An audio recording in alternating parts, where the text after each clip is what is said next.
I'm here with Greg Seiler and Angus Laurie of Landmark Walsh Hughes in Burke. Greg, tell us a bit about yourself and the business, mate. Oh, I've been here in Burke for just on 15 years here now. Started here in July '98. Worked my way through the ranks, coming from a livestock trainee to a livestock salesperson's position, and now into the position of managing partner. And Angus Laurie, that's here with me, he's been on board here now with us, just coming up to 2 years as our livestock manager. You know, we're up here doing a documentary on the Ridge family and their operation. Tell me about the Ridge sheep and the association with with the Wethers and the Mumblebone Wethers and the experience you've had there. Over time, obviously the Jandra sheep, in the time that I've been here, I've seen them sort of change in their type to become a lot early maturing, a lot plainer bodied sheep, which has obviously come from the Seedstock where Phillip gets his rams from. Wethers that we handled here last year, there was a pretty fair number of Wethers that could only be described as special. I handled them initially on sort of doing some background work, getting some live weights and that sort of stuff, and then after that Angus handled the sheep on deliveries. But those Wethers that we handled, they weighed from 58 to 98 kilos to average 74 kilos on a live weight basis. In my time here, I've never handled a mob of sheep that are as big and as good as these Wethers. They were Wethers at the time. They were four-year-old Wethers, being fattened on the Darling River floodplain on some really good clover country. But they were big and they were robust. I'd have to say they were dangerous to handle. You had to be careful with what you're doing because they were just so big and they were just so powerful. These sheep, when we were putting them in the crate, myself, Phillip and Di were down at what they call a set of yards, Glen Villa. We had to tread lightly. We didn't want to destroy the set of yards with this big, powerful mob of sheep that we had in there.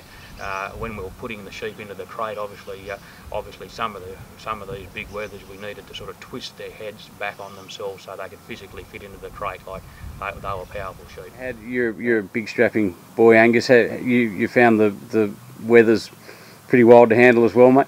Well, yeah, I gave Phillip and Di a hand to deliver the Wethers, and we certainly didn't draft them. We ran them through the draft into the count-out pens, and you know, only having about 30 or 40 Wethers in a pen at a time, and tagged anything that needed tagging and pulled anything out that needed pulling out, and it was a good workout, I'll tell you. They you know, Wethers and jumping on each other waist high and just push you around like there was nothing you could do about it. If they wanted to go forward, they went forward.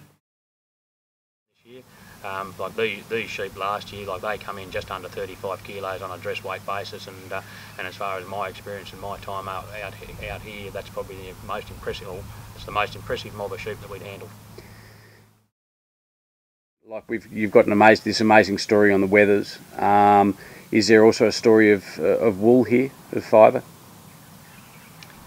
I suppose the fleeces. Well, the test results speak for themselves, and you can look at them in more detail. But I guess when you walk into the shed and shearing's on, whether it be Jandra or Wheeler or more recently Nolte, when you walk into the shed and you see the fleeces come across the table, I think they speak for themselves. It takes your eye. They're big, bulky fleeces. They're impressive fleeces, and the type and style that you see coming across the table is the proof, I believe. Do you see a residual sort of fertility and self-replacement value in these sort of Mumblebone style genetics that work in the bad times as well as the good? Obviously, selecting for the positive fats.